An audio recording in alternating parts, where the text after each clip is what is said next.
Hello, Judy here from Thistledew Creations, back to show you how my faux rice paper turned out. I already pulled one off, one of these floral ones. I pulled it off to see how it turned out. It's dry. It's matte finish on the face that I glued over. And nice and crinkly. The edges are reinforced because I scrunched them up. There's a couple spots here where they're just a single thickness. They feel a little more frail. But the back side is really shiny because it was up against this smooth, clear plastic. So that's the kind of effect that you'll get. That was just the top layer of a decorative napkin. But I want to show you how it comes off of the plastic, because that's the most satisfying part, is pulling that off. And then much more durable to use. I mean, you could still glue it down. That's glue. Shiny stuff is actually glue. So you could still glue it down onto paper to do collaging or whatever. Now this one was the yellow napkin, which didn't have any design on it. It was just a solid yellow color. See if I still have one of them sitting here.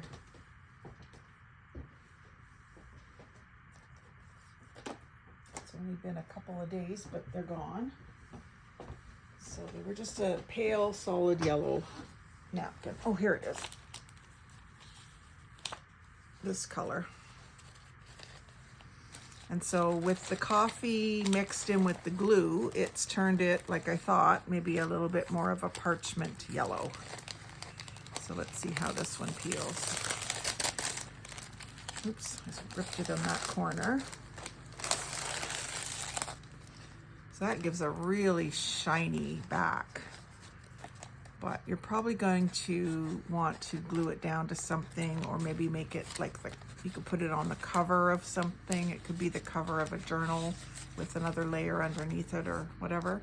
I had stenciled on it in, I think, the ground espresso, and then I scrunched up the edges, and the glue had coffee mixed into it, coffee granules. So that gives you an interesting effect. So always save your big pieces of plastic like that for drying things on. Now this one I had folded over, so it's still tacky. I'm gonna have to uncover it and let it sit for another day or two. And this is one where I had, I think it was just a plain napkin, and I stamped on it. So that needs some air.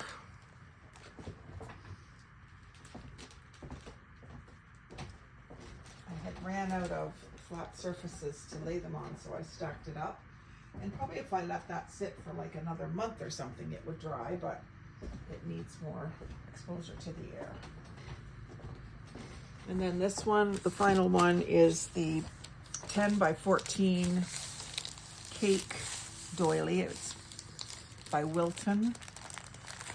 So it was made to be used with cake decorating, I think. And this might be tricky to get started. Make sure I'm on the right side here. I got a lot of glue around the edge. Just gotta get underneath it, and then I'm sure it'll be fine. Get under a corner or something.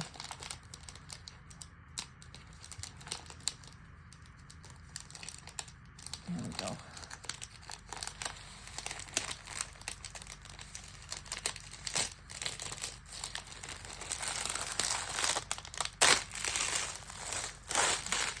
It's almost too bad that it's so glossy on the back. I guess you could take matte medium and go over top of that, but it really feels like plastic, and it isn't. It's just glue. It's just that it was up against something so smooth. And then on the front, it was just brushed on and then exposed to the air. I like this side a lot better. But it's very interesting how where I've stenciled it, it almost It almost looks and feels like it's 2 layers of paper, but I'm pretty sure it isn't. I'm pretty sure it was just one of these doilies. And then this is just glue around the edges that's dried on the plastic. So it'll tear off, or you could cut it off. It feels so plasticky. It's almost stretchy too. It's weird. So that's how those turned out. I really like this one where the coffee kind of pooled, the way I had it sitting.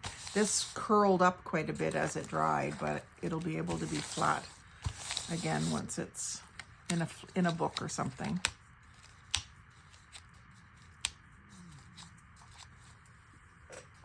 It's kind of like peeling sunburned skin. A kind of satisfying feeling. Anyway, I just wanted to show you how they turned out. I haven't decided how I'm going to use them yet, but you may see them in an upcoming project. So like, comment, share, and subscribe. Most of all, have a great day and happy crafting.